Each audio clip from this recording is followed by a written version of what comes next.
Perkenalkan, nama saya Nur Fadillah dari Prodi Ekonomi Syariah 2 semester 3 akan memaparkan materi mengenai pengetahuan.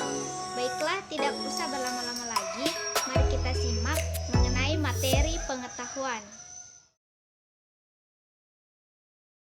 Sebelum kita lanjut mengenai materi pengetahuan, terlebih dahulu kita harus mengetahui definisi pengetahuan dan arti pengetahuan. Yang pertama yaitu definisi pengetahuan. Pengetahuan itu sendiri berasal dari Kamus Besar Bahasa Indonesia, yaitu dari kata tahu, yaitu dalam artian sudah melihat, menyaksikan, mengerti, dan sebagainya. Pengetahuan itu sendiri didapat dari pengalaman seseorang.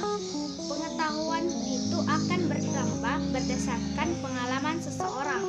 Menurut salah satu tokoh, yaitu menurut pendapatnya, menurut Noto Ambudjo, yaitu pengetahuan yaitu berasal dari penginderaan manusia, yaitu melalui panca indera, yaitu melalui indera penglihatan, pendengaran, perabaan, perasaan.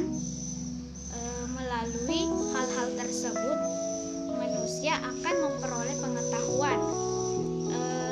Sebagian besar pengetahuan manusia diperoleh dari dua panca indera manusia, yaitu indera penglihatan dan indera pendengaran.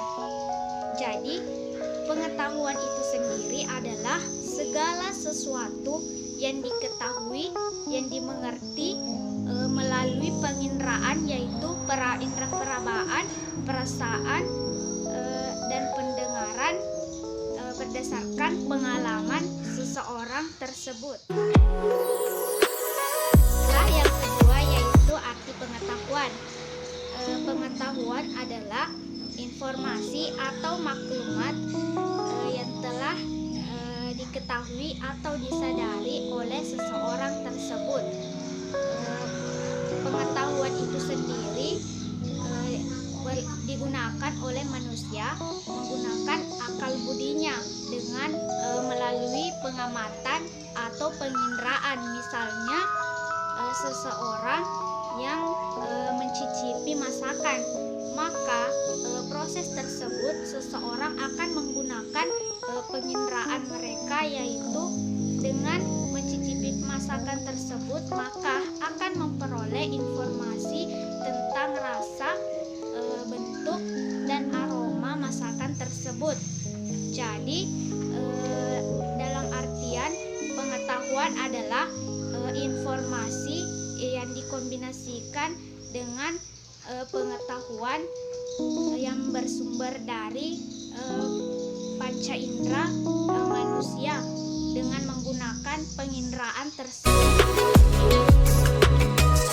Dilihat dari beberapa aspek pengetahuan, ada beberapa aspek, yaitu yang pertama dari aspek filsafat, yang kedua sosiologi, dan yang ketiga yaitu menurut Plato. Dilihat dari aspek filsafat, yaitu pengetahuan adalah merupakan sesuatu yang diketahui melalui proses kehidupan manusia itu sendiri. Yang kedua yaitu aspek sosiologi.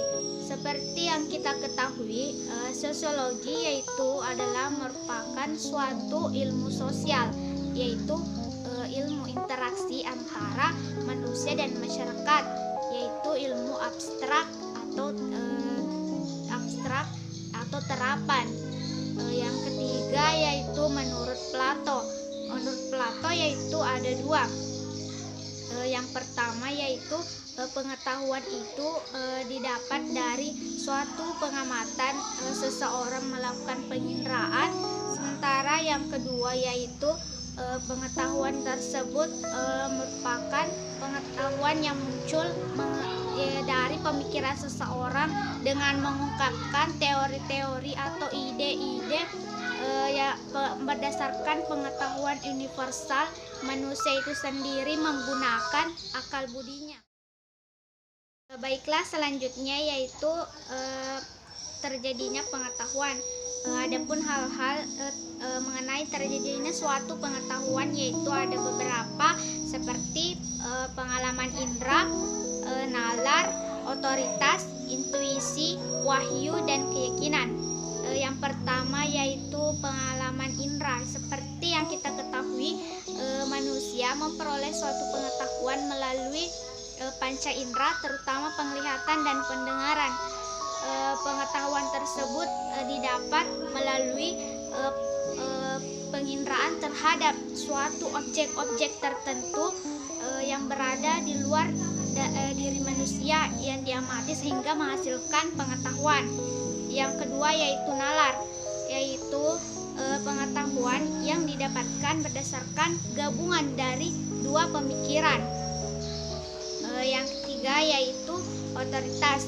Otoritas yaitu suatu pengetahuan yang didapatkan dari pandangan oleh seseorang yang berwibawa atau pengetahuan yang didapat dari orang lain sehingga kita juga bisa mengetahuinya. Yang keempat yaitu melalui intuisi. Pengetahuan intuisi itu sendiri yaitu pengetahuan yang terjadi dalam diri manusia akibat stimulus atau rangsangan pemikiran seseorang, yang dimana hasil dari pengetahuan ini belum tentu harus dibenarkan karena pengetahuan ini karena hasil dari pemikiran ini belum ada pengetahuan terkhusus. Pengetahuan ini terjadi akibat rangsangan pemikiran, atau bisa contohnya seperti refleks ketika menjawab suatu soal atau pertanyaan. Kemudian pengetahuan wahyu. Pengetahuan itu yaitu pengetahuan yang Allah turunkan kepada Nabi kita sehingga disebarkan ke umat manusia. Yang selanjutnya yang terakhir yaitu keyakinan, yaitu pengetahuan yang kita peroleh berdasarkan keyakinan kita sendiri terhadap keyakinan yang ada pada diri manusia, yaitu seperti contohnya tadi, yaitu seperti wahyu yang Allah turunkan kepada Nabi kita. Pengetahuan kedua ini memang agak sulit dibedakan antara pengetahuan wahyu dan juga keyakinan. Baiklah, itulah tadi pemaparan materi mengenai pengetahuan. Mohon maaf apabila ada salah kata atau kekurangan. Sekian dan terima kasih. Wassalamualaikum warahmatullahi wabarakatuh.